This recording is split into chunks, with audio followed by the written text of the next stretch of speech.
show you how to tie your warp strings onto your hoop.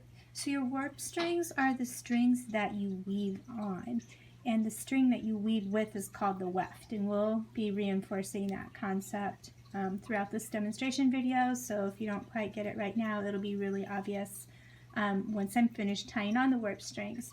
So you want about half of your warp strings to be of a dark color, and we're thinking tree trunk colors here, and you want half of your warp strings to be a lighter color. So for me, I have a really light tan, and I have a dark brown that I'm going to go ahead and use, but it could be dark gray and light gray. There's not really a right or wrong. And we're going to start by tying them at the bottom of the hoop, and we're going to tie them in alternating color order. So if I tie on a dark one, then next I want to tie on a light one. So it goes dark, light, across the bottom of the hoop. Also, when I was cutting these strings, when you're cutting them, make sure that you're measuring the distance across the diameter of your hoop, that you're leaving a tail at that end and also at this end. You always need a good 3 or 4 inches on any project that has to do with yarn. You want 3 or 4 inches on the ends extra for tying knots. And the shorter your yarn is when you're trying to tie knots, the more frustrating it gets. Okay, so I think I have 4 of them on so far.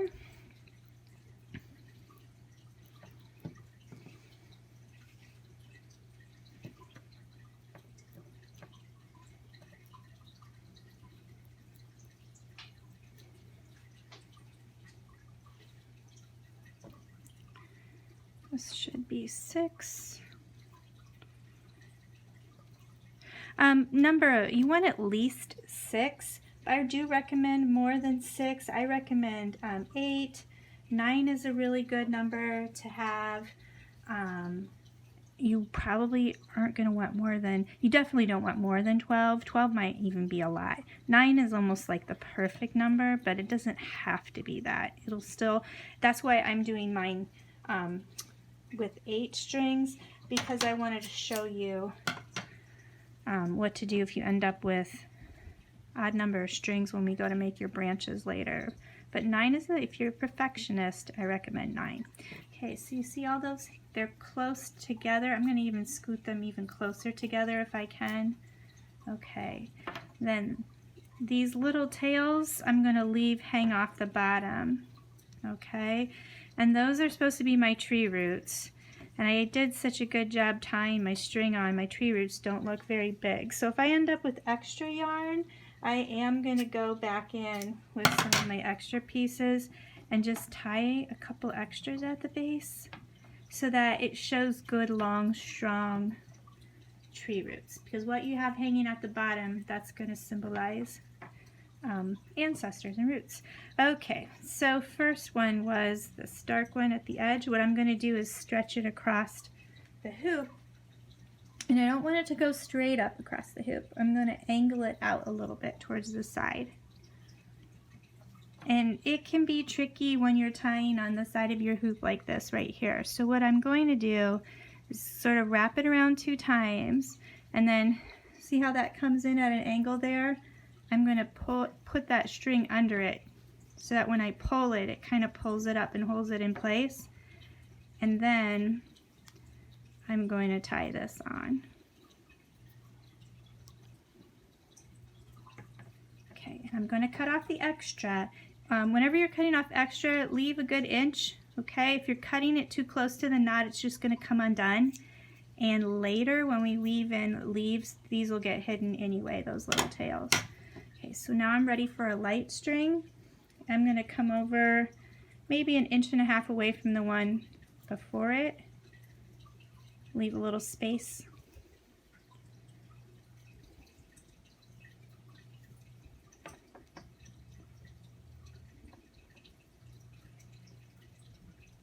Now it's slid out of place.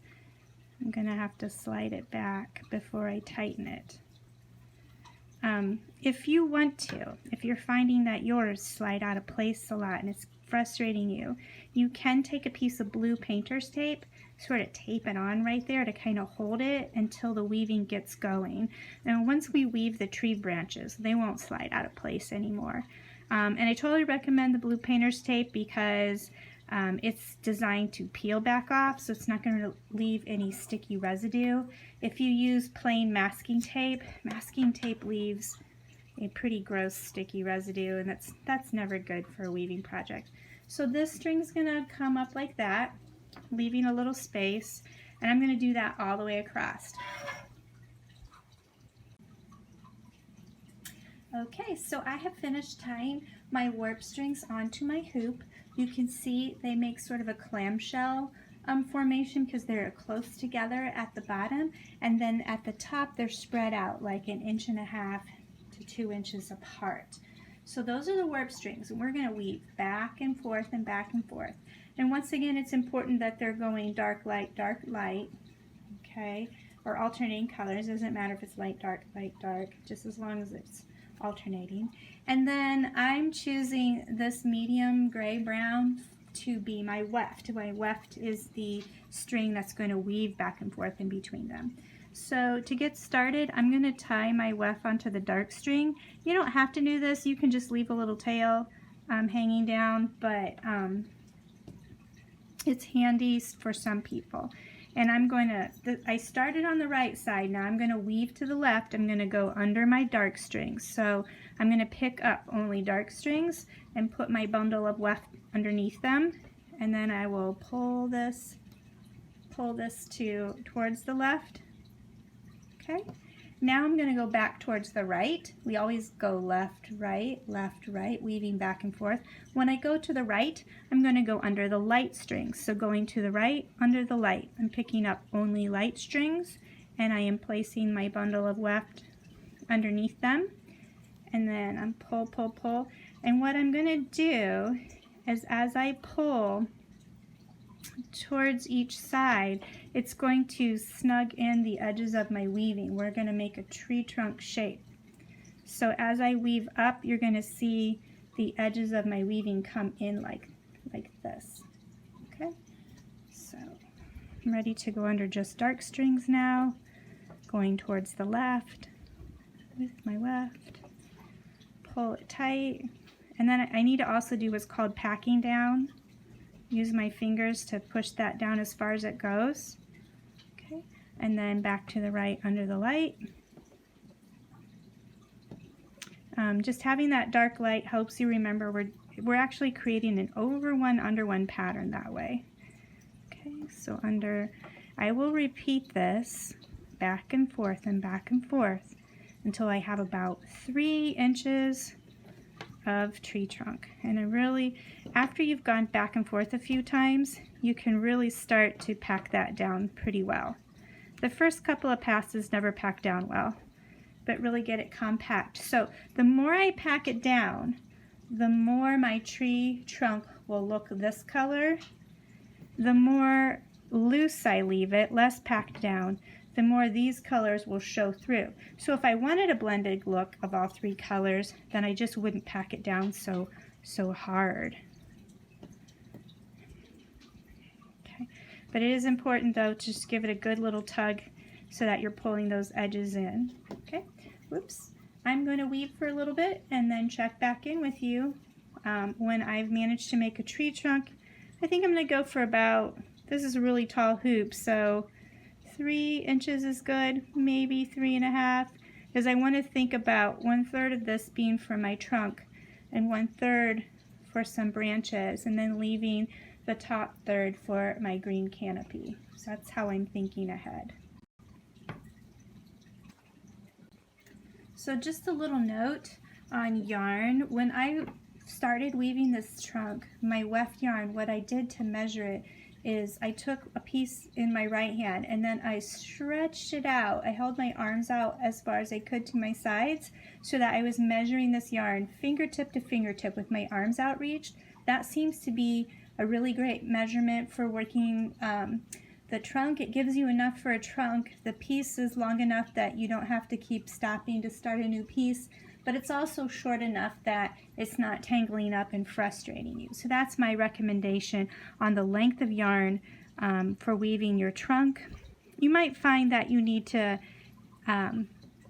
weave a little more after that runs out, in which case I would recommend, if it's the second piece of yarn for your trunk, just measuring from your fingertip to your nose with your arm stretched out, or to your chin.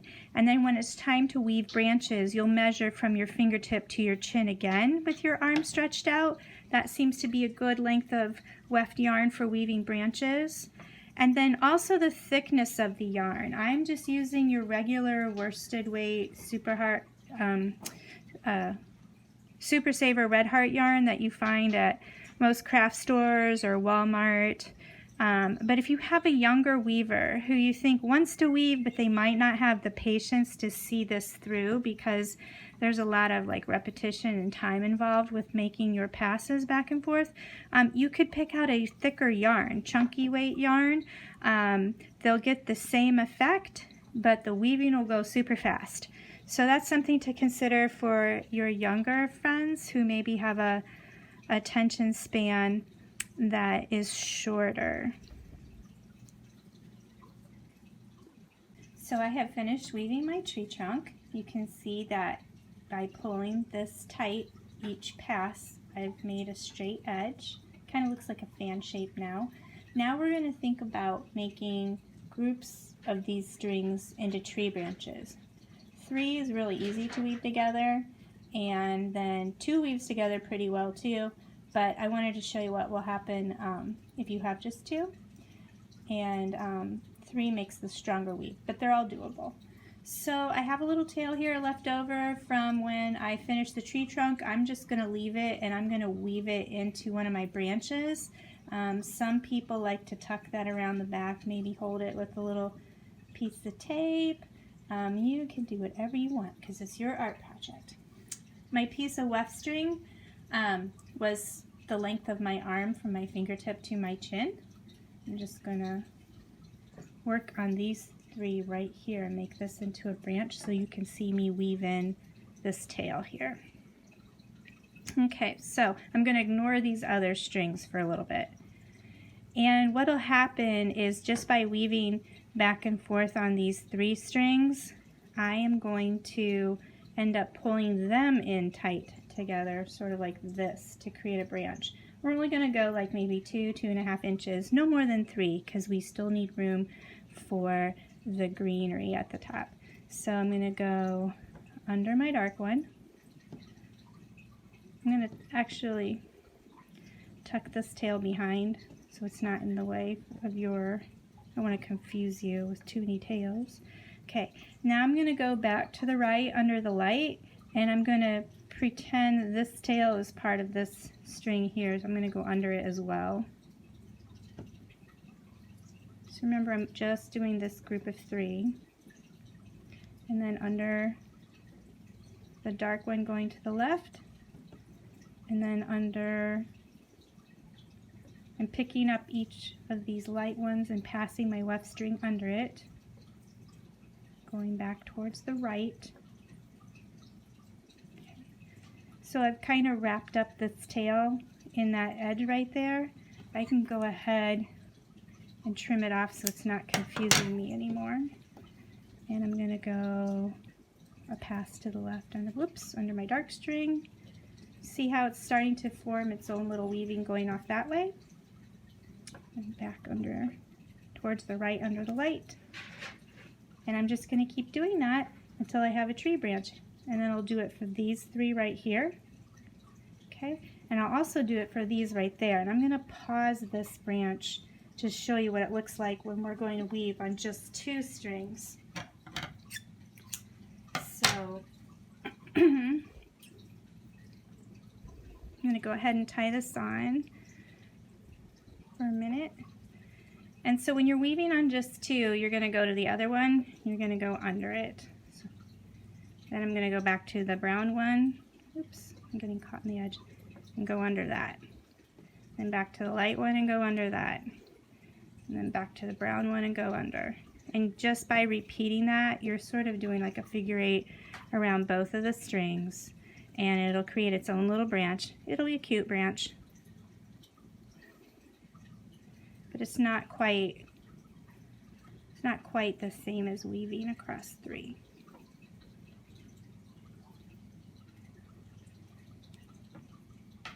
Okay, I will check back in with you when my branches are done. Oops, there's my weaving. You can see I have finished my trunk and my tree branches, and now in this extra space I've left for myself, I'm going to do the canopy. And we want it to look kind of three-dimensional and poofed out the way that bunches of leaves would be. So we're going to actually cut some green craft felt into one long continuous strip, and we'll be weaving it back and forth through the top part of our warp strings. So I'm going to do some cutting, and then we'll do a little weaving. I'm going to make it about 1/2 inch. I'm going to go 1/2 inch away from the edge. Cutting towards the end, I'm going to stop 1/2 inch away from the edge and turn and cut, stop 1/2 inch away from that edge and turn and cut, and I'm going to repeat that, and I'm basically just making one long spiral cut out of a piece of felt. Okay, that's how you'll cut your felt.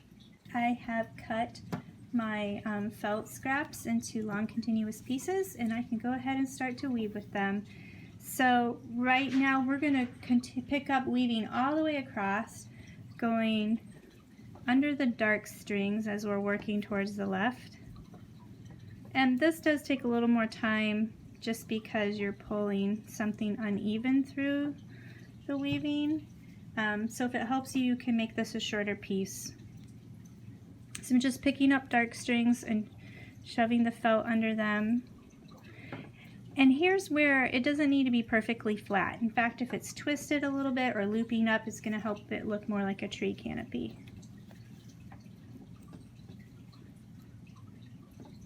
Okay, now I'm going to go to the right under the light.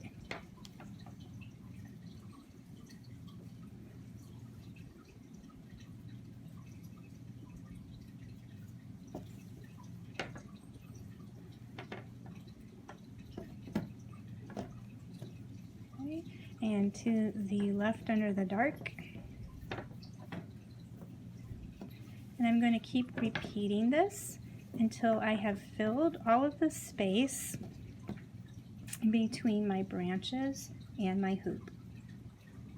So I have finished weaving the green felt back and forth. If you're finding that your tree looks like that when you're done, you can just push your fingers and fluff it up and pull on this if you want. If your warp strings are showing through, that's okay. It'll just make it look more like a tree with the little branches. And now this tree is ready for labels. It does have our 4 parts. It has roots, a trunk, branches, and leaves to go with our Myaamia metaphor for family, ancestors, grandparents, parents, children.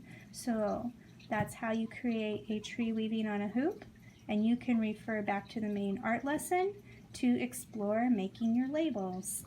Shaya.